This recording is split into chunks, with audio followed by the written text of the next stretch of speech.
మానసిక సమస్యలన్నవి ప్రతి ఐదుగురిలోనూ ఒకరికి ఉంటుందండి.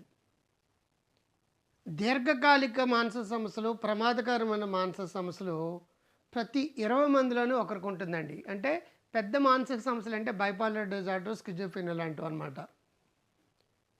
ప్రతి ఐదుగురిలో ఐదుగురున్నారంటే పక్కోడు కంపల్సరీగా వాడు మానసిక సమస్యలుంటాయి. మానసిక సమస్యలు ఉన్నాయని వాళ్ళకి తెలియక నెగ్లెక్ట్ చేసేది ఒక రకం. మానసిక సమస్యలుంటే ఎవరికైనా చెప్తే మమ్మల్ని తక్కువ చూస్తారనే సోషల్ స్టిగ్మా తోటి ఒక రకం. మోస్ట్ ఆఫ్ పర్సన్స్ దాని నుంచి బయటపడే ప్రయత్నం చేయరు. చాలా సమస్యలు మానసిక సమస్యలు అనుకోరండి.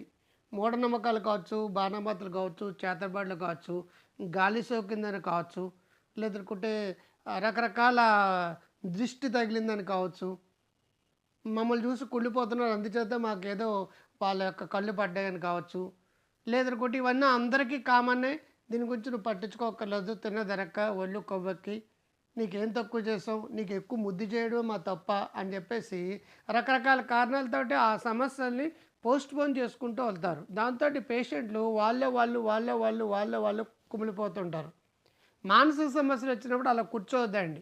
మీ బాధలు గానీ, మనసులోని వేదనలు గానీ, మీకు స్నేహితుల నెట్వర్క్‌ని పెంచుకోండి. సపోర్ట్ సిస్టమ్‌ని డెవలప్ చేసుకోండి.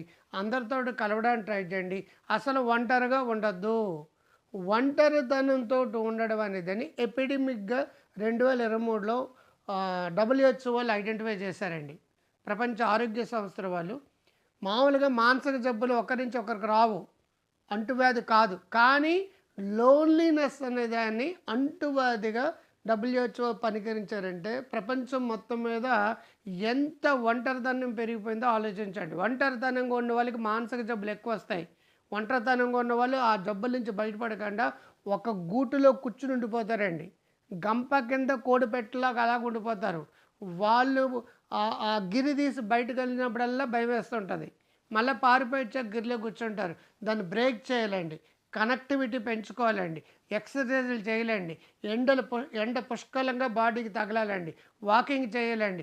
పుస్తకాలు చదవాలండి. డిజిటల్‌గా సెల్ ఫోన్లు కానీ మరొకటి కానీ మ్యాక్సిమం తగ్గించాలండి. వెంటనే మీ సమస్య పెద్దదో తెలీదు, చిన్నదో తెలీదు, ఏదో తెలీదు.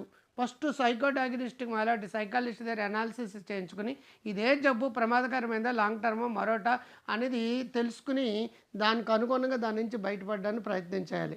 రకరకాల ట్రీట్మెంట్లు ఉన్నాయి, రకరకాల పద్ధతులు ఉన్నాయి. మానసిక వ్యాధికి మందు లేదు, ఇవన్నీ కూడా పాతకాలం మాటలు నమ్మద్దండి. మంచి మందులు ఉన్నాయి, థెరపీలు ఉన్నాయి, కౌన్సిలింగ్ అన్నీ ఉన్నాయి. Well developed science. అందరూ బాగుండాలి.